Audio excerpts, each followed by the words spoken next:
那好吧，那即便是如此，你也要给我一个当时阿兰惹的理由。他虽然不如我这般折腾，但是他以前同菊诺结的梁子也不算少啊，为何他当此关头却要救菊诺一命呢？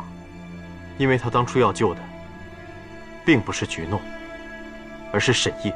沈夜？这又从何讲起啊？行刑当日，沈夜飞身相救菊诺，不料遇险，阿兰惹挺身而出，将两人救下。当时我以为他与沈夜一直心存嫌隙，可后来我才知道，他会救沈夜，是因为喜欢他。那沈夜呢？阿兰惹救下了沈夜，沈夜知晓阿兰惹的真心吗？比翼鸟一族将贞洁二字看得很重。青化夫人一身是二夫，沈夜并不赞同。改嫁给乡里阙的青化夫人生下2位公主，她都看不上，尤其是阿兰惹。这3个公主，唯独菊诺才能入她的眼。可是阿兰惹救下了他呀，阿兰惹救下他，那可是需要以身相报的大恩呢。那他们俩后来如何了？阿兰惹虽救下2人，但上君下令将菊诺贬为庶民，永不得再入王都，而说沈夜徇私有辱圣旨，并将其驱逐出齐南沈国。而阿兰惹假托西泽大人的名义，请求上君让沈夜入住自己府中，帮他治剑。治剑？他以献剑给九重天太子殿下做生辰礼为由，将沈夜保护了下来。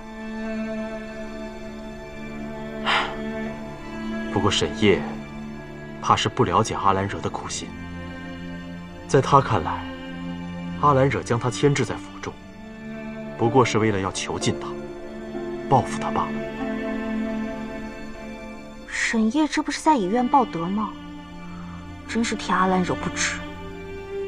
我时常想起阿兰惹说过的一句话：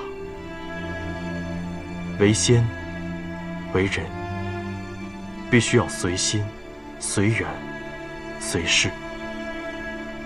可惜，阿兰惹的心在沈夜那里，但缘和事并不在沈夜那里。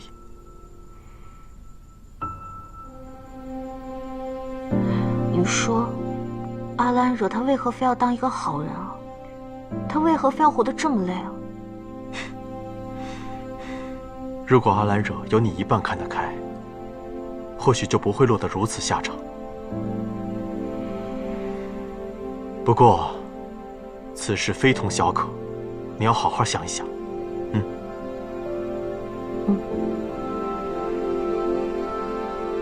今晚的宫中，怕是又有大动静了。还不起来啊！求上君放菊诺一条生路吧。菊诺身为长公主，未婚私通，欺君罔上，按律当处以斩刑。本君也无能为力啊。上君，菊诺他是一时糊涂。一时糊涂？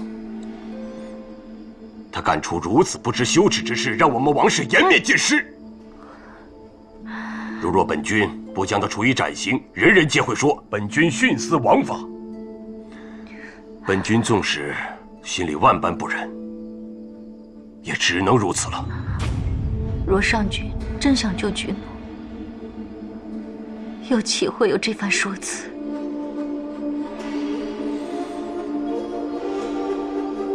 你知道你在说什么吗？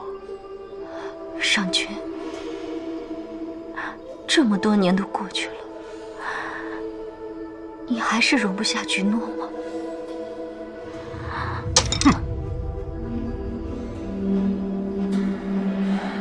我要容不下菊诺，我何必等到今日？倒是你，几次三番的包庇纵容之罪，本君就不与你追究。就菊诺之事，你不许再提。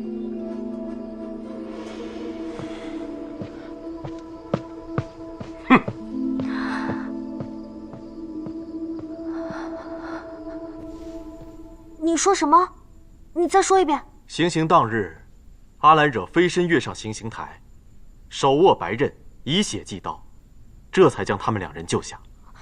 救人便救人，为何要以血祭刀啊？菊诺所犯之事虽不光彩，但毕竟是公主问斩，要载入史册的，所以做足了学问。观刑之人仅限宗亲，处刑地定于神宫前的灵书台，行刑之人必是从3代以上的刽子手世家中挑选出的佼佼者。比翼鸟族的斩刑竟然有这么多讲究。最讲究的是这刀，比翼鸟族的圣物白虎刀。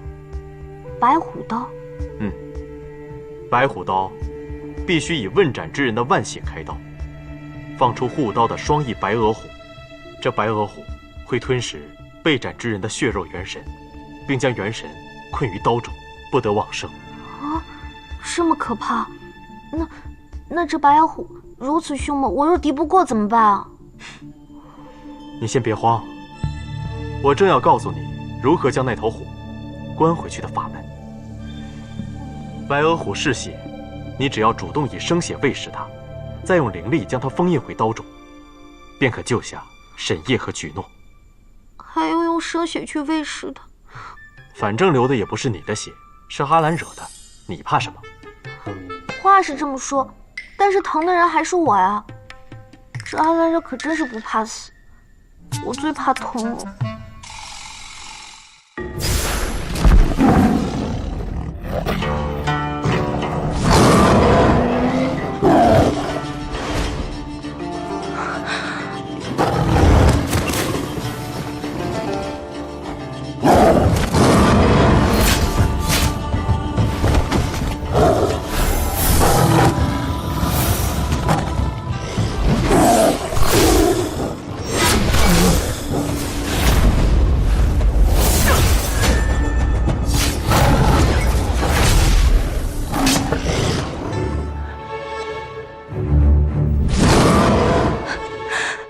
表哥，